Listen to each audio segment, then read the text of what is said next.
Start.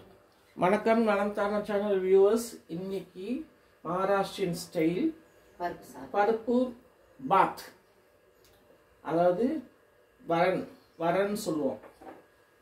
வரன் பாத்து, வரன்னா மகாராஷ்டிராவில் தோரம் பருப்புன்னு அர்த்தம். அதை செய்ய போகிறோம். இப்போ அதுக்கு வேண்டியது என்னன்னா, இந்த பாருங்க, ஒரு சின்ன இதில் மிக்சியில் பச்சை மிளகாய், வெங்காயம், இது கொத்தமல்லி, இது எடுத்துருக்கோம். தேங்காய் இதில் இதையும் போட்டுக்கணும். தேங்காயும் போட்டு இதை அரைக்கணும். அரைச்சிட்டு வந்துடுவாங்க. இப்போ போய் அரைச்சிட்டு வரதுக்கு மேலே மீன் டைம் நம்ம நெய் ஊற்றிக்கணும். இது குக்கர்லேயும் செய்யலாம். நாங்கள் குக்கரில் செய்கிறோம். நம்ம சாதாரண என்ன சமையலே செய்யலாம். இப்போ நெய் 2 ஸ்பூன் நெய் ஊற்றிக்கலாம். 2 ஸ்பூன் நெய் ஊற்றிட்டு அதில் கொஞ்சோண்டு ஜீரகம் 1 ஸ்பூன்,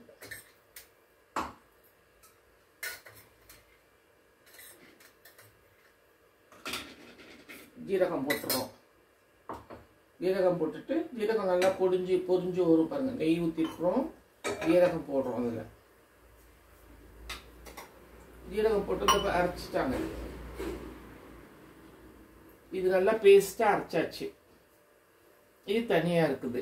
அதுக்கு முன்னாடி நம்ம பாசுமதி ரைஸ் எடுத்துருக்கோம். அதை ஊற வச்சுருக்கோம். தோரம் பருப்பை வேக வச்சு தண்ணியை எடுத்து வச்சுருக்கோம். தண்ணியோடு எடுத்து வச்சுருக்கோம். இப்போ இதுக்கு நம்ம ஜீரகம் போட்டோம். வேற ஒன்றும் இதில் போடுற ஐட்டம்ஸ் ஒன்றும் கிடையாது.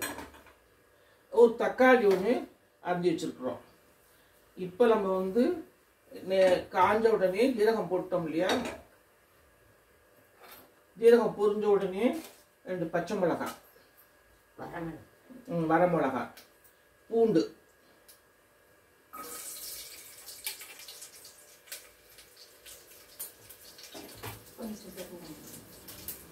இதுல கொஞ்சோண்டு பெருங்காயம், பருப்பு இருக்கிறதுனால பெருங்காயம் போடுறோம்.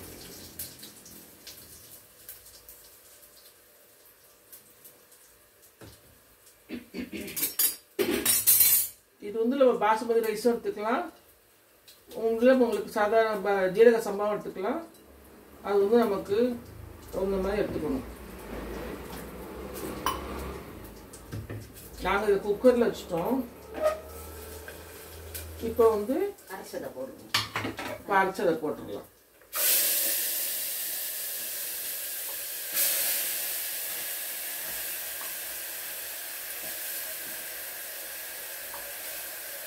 அதை அரைச்சதை போட்டோன்னா நல்லா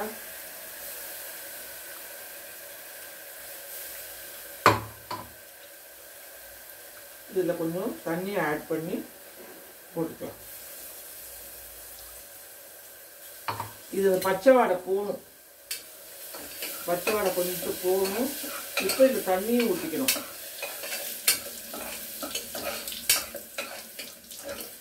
தக்காளியும் இப்போ தக்காளி போட்டுக்கலாம்.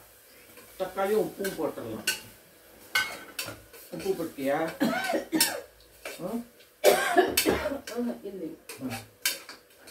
இந்த மசாலுக்கு மட்டும் போட்டு நீ போடு. இந்த பாருங்க, அந்த பருப்பு தண்ணியை ஊற்றிட்டோம்னா இதுல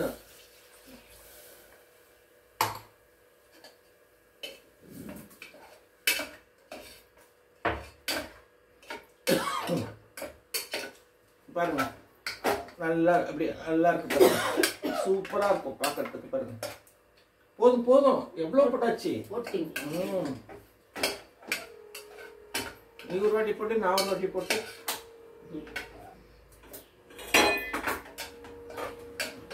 பாருங்க, சூப்பரா இருக்கு பாருங்க. தக்காளி இன்னும் கொஞ்சம் பொடிசா நறுக்கிக்கணும். இவங்க கொஞ்சம் பெருசா நறுக்கிட்டாங்க. இப்போ இதுக்கு தண்ணி நம்ம அரிசிக்கு சேர்த்து தண்ணி ஊற்றிக்கணும். அரிசிக்கு தண்ணி நான் முதல்ல வந்து நம்ம அரிசியை வேக வச்சு கூட வச்சுக்கலாம். பட் நாங்கள் வந்து குக்கர்லேயே அப்படியே வேக வச்சிடுறோம். அதனால நம்ம வந்து ஏற்கனவே வந்து பருப்பு தண்ணி வந்து இப்போ இந்த தண்ணி ஒரு கிளாஸ் போதுமா? முதல்ல அந்த தண்ணி பருப்பு தண்ணி ஒரு டம்ளர், இன்னும் ஒரு 1/2 டம்ளர் ஊற்றிடலாம். கொஞ்சம் கொழகொழப்பு தன்மையோட தான் இருக்குது இல்லை? ஆமாம். இது அந்த தக்காளியும் வேகணும், அந்த இதுவும் தண்ணி கொதிக்கணும் இந்த பச்சை வாடை போகிறதுக்காக. இப்போ என்ன பண்ணணும், கொஞ்சம் ஏற்கனவே நம்ம மஞ்சத்தூள் போட்டு தான் நம்ம வந்து இது சாம்பார் பொடியா மஞ்சத்தூளா? மஞ்சத்தூள் தாங்க. மஞ்சத்தூள் கொஞ்சம் போட்டுக்கலாம். நம்ம பருப்பு வேகிறப்ப மஞ்சத்தூள் போட்டு தான் வேக வச்சுருக்கணும்.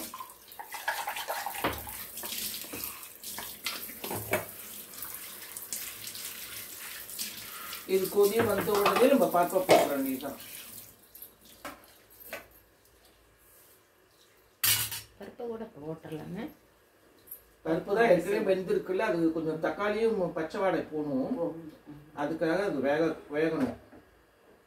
அப்புறம் உப்பு மட்டும் நான் கொஞ்சம் அப்புறம் போட்டுருவேன்.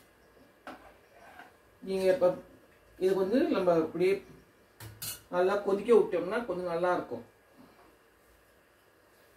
நம்ம வந்து அரிசியாக வச்சுருக்கிறோம், அரிசியை போட்டு நம்ம வந்து குக்கரை மூடிட்டோம்னா 2 விசிலுக்கு நம்ம வெயிட் பண்ணலாம். இப்போ அப்படி இல்லைன்னு சொன்னால் இதையும் பருப்பையும் போட்டு கொதிக்க வச்சுட்டு சாதம் வந்து நம்ம ஏற்கனவே வடிச்சு வச்சுருக்க சாதத்தை அதில் போட்டு கிளற வேண்டியது. அப்போ நெய் ஊற்றி கிளறி அப்படியே கொஞ்சம் நேரம் மூடி வச்சிட்டோம்னு சொன்னால் நல்லா டேஸ்டியாக இருக்கும். இது வந்து இப்போ மகாராஷ்டிராவில் எல்லா குடிபடுவா மகாராஷ்டிரா இது ஃபங்க்ஷன்ஸு எல்லா இதுக்குமே இதை செய்வாங்க ரொம்ப. இப்போ பாருங்கள் நல்லா கொதி வந்துருச்சு, பச்சை வாடையும் போயிடுச்சு. இப்போ நம்ம அந்த பருப்பை போட்டுருவோம்.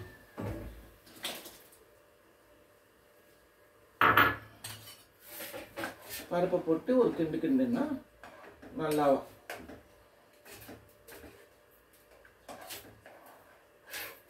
சூப்பராக இருக்கும்.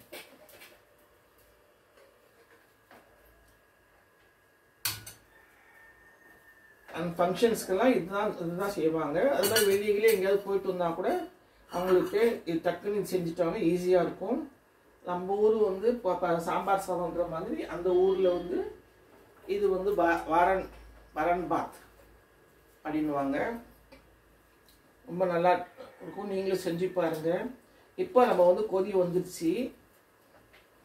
இப்போ இந்த அரிசியை போட்டுடலாம்.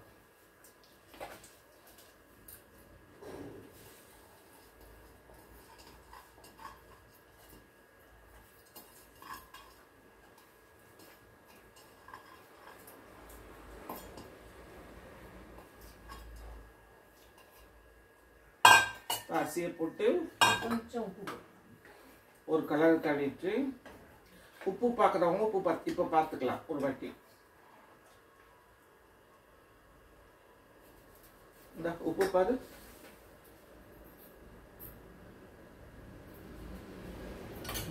கொஞ்சம் போடுங்க. அங்கே இருக்கு உப்பு பத்தலைங்கிறாங்க, கொஞ்சம் போட்டுக்கலாம்.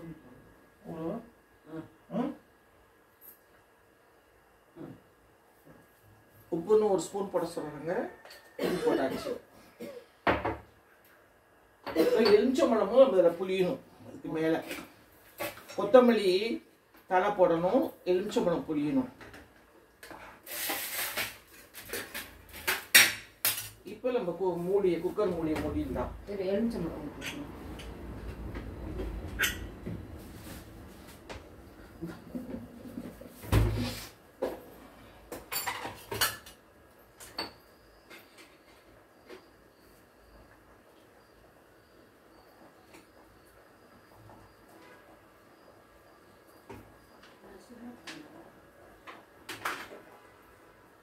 இப்போ எலுமிச்சம்பழம் புளியிறாங்க. இந்த புளிப்பு தன்மைக்கு வரமிளகாவையும் பச்சை மிளகாவும் தான் இந்த இது இருக்குது. வேறு மிளகாத்தூளோ ஒரு காஷ்மீரி மிளகாத்தூளோ எதுவுமே நம்ம சேர்க்கல. இப்போ போதும். இப்போ இதை மூடி இருக்கோம். இறக்குறப்போ நம்ம வந்து கொத்தமல்லி தழை போட்டுருவோம். ஓகே, இது 3 பிறகு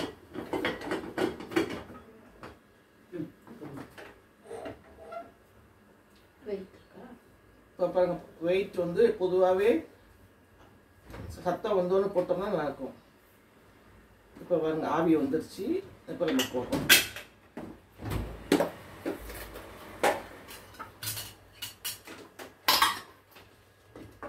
நம்ம இறக்குறப்ப கொஞ்சம் நெய் ஊற்றி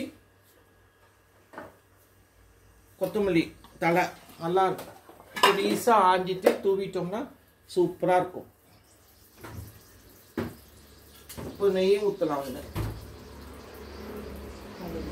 கழுவி பொடிசாக நறுக்கி வச்சுக்கணும்.